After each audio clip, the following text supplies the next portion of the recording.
మీ business ఏదైనా మీ ఊర్లో promotion చేయాలంటే అది సుమన్ టీవీతోనే సాధ్యం. ఇప్పుడే సంప్రదించండి. ప్రస్తుతం మనం జగిత్యాల జిల్లా కేంద్రంలో ఉన్నాము. జగిత్యాల ఇప్పుడు డ్రగ్స్ కేర్ ఆఫ్ అడ్డాగా మారుతుందనే ఆరోపణలు వినవస్తున్నాయి. తాజాగా నిన్న జగిత్యాల పోలీసులు సీలేరు నుంచి జగిత్యాలకి బైక్ పై డ్రగ్స్ రవాణా చేస్తున్న గంజాయి రవాణా చేస్తున్న ఇద్దరు యువకుల్ని పట్టుకొని విచారిస్తే కళ్ళు చెదిరిపోయే వాస్తవాలు వెల్లడయ్యాయి. జగిత్యాల ఎస్పీ వెల్లడించిన విషయాల్లో వీరిద్దరు కూడా కొంతకాలంగా బైక్ పై సీలేరు వెళ్తూ డ్రగ్స్ తీసుకొస్తూ ఇక్కడ గంజాయి పొట్లాలుగా మారుస్తూ విక్రయిస్తూ అరాచకాలకు పాల్పడుతున్నారని వెల్లడించారు. ఈ నేపథ్యంలో జగిత్యాల నిన్నటి వరకు ఇక్కడ ఉగ్రవాదుల ఆనవాళ్లు కనబడ్డాయి. తాజాగా ఈ గంజాయి ఆనవాళ్లతోటి జనం ఏమనుకుంటున్నారు, దీన్ని అరికట్టడానికి ఎలాంటి సూచన చెప్తున్నారు, మనతో ఇక్కడ కొందరు స్థానికులు ఉన్నారు, వారితో మాట్లాడే ప్రయత్నం చేద్దాం. మేడం చెప్పండి, నిన్న ఎస్పీ గారు ప్రెస్ మీట్ పెట్టి ఇద్దరిని గంజాయి రవాణా చేస్తున్న పట్టుకున్నాని చెప్పారు.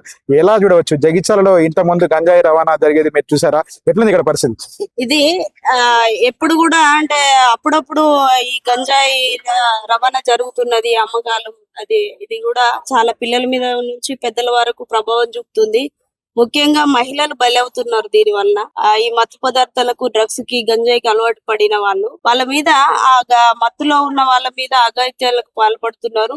లైంగిక వేధింపులు, లైంగిక దాడికి పాల్పడుతున్నారు. ముఖ్యంగా చిన్న పిల్లల నుంచి పెద్దవాళ్ళ వరకు, వృద్ధుల వరకు కూడా అత్యాచారాలు అనేవి జరుగుతున్నవి. ఇవన్నీ అరికట్టాలి అధికారులు, జిల్లా అధికారులు వాళ్ళు రెస్పాన్సిబిలిటీగా ఉండాలి ఖచ్చితంగా.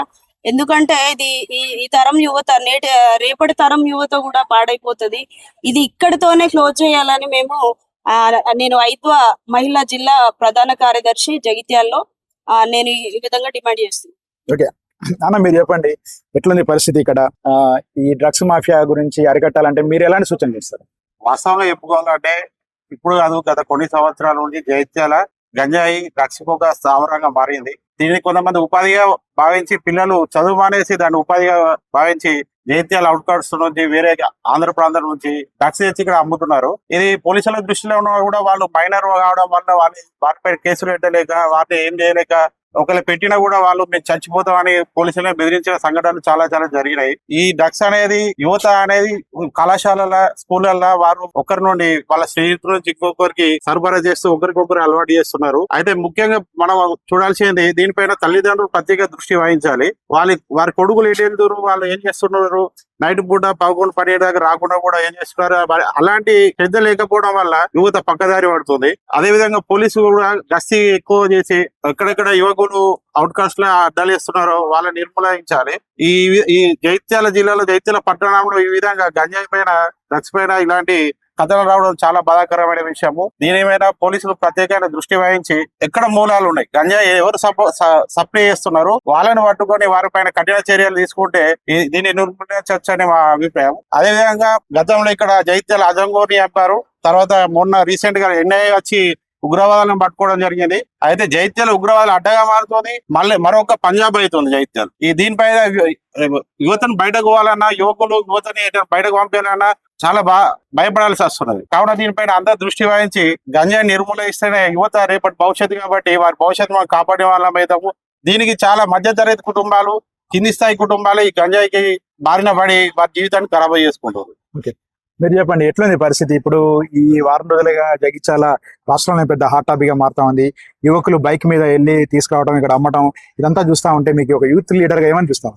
జగిత్యాలనే కాదు, యావత్ తెలంగాణ రాష్ట్ర వ్యాప్తంగా ప్రతి పల్లెటూరులో గంజాయి అనేది వ్యాపించి ఉన్నది. చూసుకున్నట్టయితే ఈ పక్కనే రాయకల్ అనేటువంటి మండలం లోపల ఒక అబ్బాయి, ఈ పక్కన చెలిగల్ గ్రామం లోపల ఒక 2 అబ్బాయిలు, మల్యాల మండలం లోపల ఒక అబ్బాయి నిన్న పోలీసులకు పట్టుకోవడం జరిగింది. ఈ పిల్లలు ఏం చేస్తున్నారంటే టీనేజ్ పిల్లలు, 8th, 9th, 10th పిల్లలే టార్గెట్ గా ఈ యొక్క డ్రగ్స్ ఎవరైతే వ్యాపారం చేస్తారో 8th, 9th, 10th పిల్లల్ని టార్గెట్ చేసుకుని వీళ్ళు వాళ్ళకి చాక్లెట్ల రూపకంగా ఈ డ్రగ్స్ అమ్మడం జరుగుతూ ఉన్నది. ఇలా ఇవన్నీ కూడా అధికారుల దృష్టికి పోయినప్పుడు కూడా అధికారులు చూసి చూడడం చాలా బాధాకరమైన విషయం. ఇలా పోలీస్ వ్యవస్థకి ఈ విషయం అని తెలిసినప్పటికీ కూడా నిన్న ఒక 4-5 అరెస్ట్ చేశారు. అంటే దీనికి పూర్తిగా ఎక్కడి నుంచి డ్రగ్స్ సరఫరా అవుతుంది, దీని వెనుక ఎవరి హస్తం ఉన్నది? ఖచ్చితంగా దీని వెనుక రాజకీయ నాయకుల హస్తం ఉన్నదా, లేదంటే ఎవరైనా పెద్ద వ్యాపారస్తుల హస్తం ఉన్నదా? ఖచ్చితంగా ఎవరైతే ఉంటారో వాళ్ళని అందరూ కూడా అరెస్ట్ చేయాలని చెప్పేసి మేము కోరుతా ఉన్నాం. అదే విధంగా ఈ యొక్క డ్రగ్స్ మీద అవగాహన, ఈ రోజుల్లో యూత్ కి ఏంటంటే డ్రగ్స్ అంటే ఒక ఫ్యాషన్ గా అయిపోయింది వాళ్ళకి. అంటే ఈ డ్రగ్స్ మీద అవగాహన ఖచ్చితంగా తల్లిదండ్రులు కావచ్చు, లేకపోతే వారి స్కూల్లో చదువు చెప్పే టీచర్లు కావచ్చు, లేకపోతే పెద్ద పెద్ద అవగాహన సదస్సులు పెట్టి ఈ యొక్క టీనేజ్ పిల్లలకి డ్రగ్స్ మీద అవగాహన సదస్సులు పెట్టి ఈ యొక్క డ్రగ్స్ వల్ల మనము ఏం నష్టపోతున్నాం, మనం ఏమైపోతున్నాం చెప్పేసి డ్రగ్స్ వల్ల పిల్లలకి చెప్తే బాగుంటుందని చెప్పేసి మేము అభిప్రాయిస్తున్నాం. మొత్తం మీద మనం చూస్తే ఇక్కడ జగిత్యాలలో ఇప్పుడు ఉలిసిపడే పరిస్థితి ఉంది.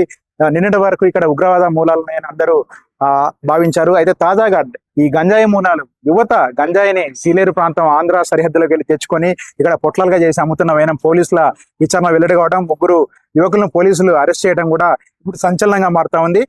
టీనేజ్ పిల్లల్ని, స్కూల్ చదివే పిల్లల్ని టార్గెట్ గా చేసుకుని ఈ గంజాయి అక్రమ సరఫరా చేస్తున్న వారిపై కఠిన చర్యలు తీసుకోవాలి. ఇటువంటి అవాంఛనీయ ఘటనలు, అసాంఘిక కార్యక్రమాలకు జగిత్యాల జిల్లా అడ్డా కాకుండా అడ్డుకట్ట వేయాలని కూడా జగిత్యాల జిల్లా వాసులు కోరుతున్న పరిస్థితి కనిపిస్తా ఉంది. జగిత్యాల జిల్లా కేంద్రం నుంచి సుమన్ టీవీ కోసం నాగేందర్.